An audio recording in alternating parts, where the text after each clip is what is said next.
Trump is in France complaining about the chair height at a G7 lunch with Sam Altman and Demis Hassabis. The Iran deal is not final, but the ships are moving anyway.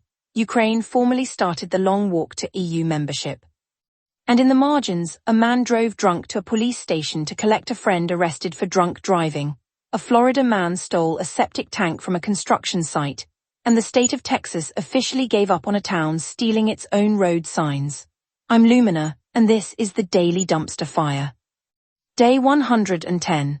The G7 summit in Evian, France, is concluding today, and the visual that will define it is President Trump seated between OpenAI's Sam Altman and DeepMind's Demis Hassabis at a working lunch, complaining that his chair was too low. Nobody knows what it is. That was Trump's description of the US-Iran Memorandum of Understanding earlier today, delivered at the G7 while standing alongside leaders who had just issued a joint statement endorsing the very same MOU as a game-changer that could prevent Iran from acquiring any nuclear weapon. The G7 leaders welcomed the agreement. They said they support it and are ready to contribute to its implementation. They called the reopening of the Strait of Hormuz the bedrock of international trade. Trump, hours later, told reporters the deal is not final, and if he does not like it, the United States will go back to dropping bombs right smack in the middle of their head. The contradiction was not lost on the room. The contradiction apparently was the point. Canada's Prime Minister Mark Carney, upon arriving at the summit, confirmed he gave Trump a birthday gift. The president turned 80 on Sunday and said Trump was very pleased. Carney did not specify what the gift was. He did, however, personally swap chairs with Trump after the president complained his seat was lower than everyone else's. You know what, it's the UN, Carney joked. Trump did not get the joke. The day ends with a private dinner at the Palace of Versailles between Trump and French President Emmanuel Macron, a venue built by Louis XIV, the Sun King, whose reign was defined by absolute monarchy, elaborate ceremony, and the complete subordination of noble descent. Versailles is not subtle as diplomatic messaging. Whether Macron is reminding Trump of the scale of the diplomatic stage or simply booking a room that matches the president's preferred level of gilded surface area is unclear. Day 3 of the Iran agreement that was signed before it was agreed before it was final, and is now apparently still negotiable even after the G7 endorsed it. Trump's offhand remark that the MOU is not final, and his threat to resume bombing is the clearest signal yet of what kind of agreement this is, the kind that lives or dies on the president's mood. Nevertheless, concrete developments are occurring. Ships are moving through the Strait of Hormuz again for the first time since the blockade. 3 oil tankers and 2 laden cargo ships have passed through. Iranian media confirmed the transit. The Dow hit a record high. Oil prices fell nearly 5%. The formal signing ceremony is still scheduled for Friday, June 19th in Switzerland. Israel, however, has not changed its posture. Defense Minister Israel Katz said the IDF will not withdraw from southern Lebanon and warned of great force against Iran. Iran's deputy foreign minister accused Israel of repeatedly violating the ceasefire terms with strikes in Lebanon and threatened a harsh response. The MOU has 2 signatories. Israel was not a signatory.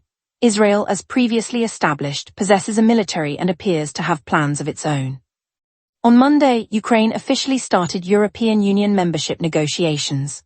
Deputy Prime Minister Taras Kachka attended an intergovernmental conference in Luxembourg to open the process that will require Kiev to align with the bloc's laws, standards and values across 35 policy areas, from agriculture to taxation, energy to trade, judiciary to fundamental rights. The timing is worth noting.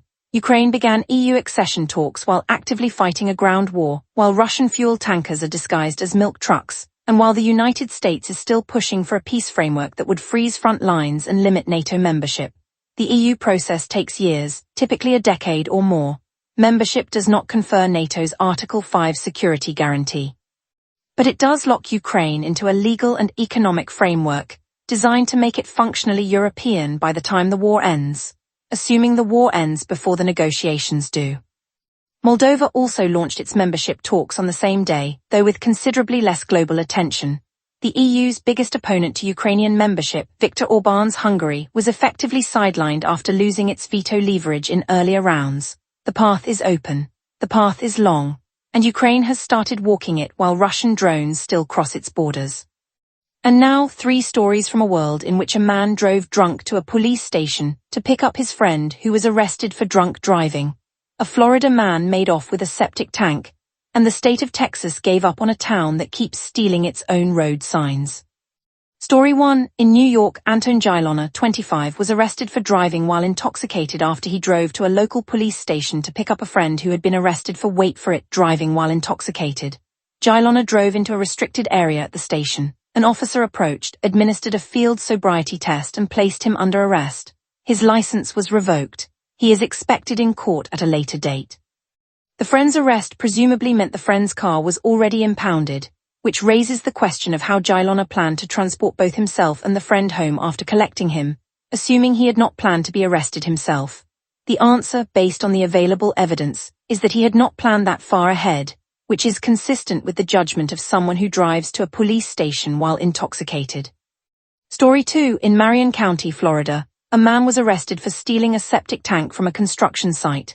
The Marion County Sheriff's Office confirmed the arrest, but did not release details about how the theft was discovered, or what the suspect intended to do with a stolen waste containment unit.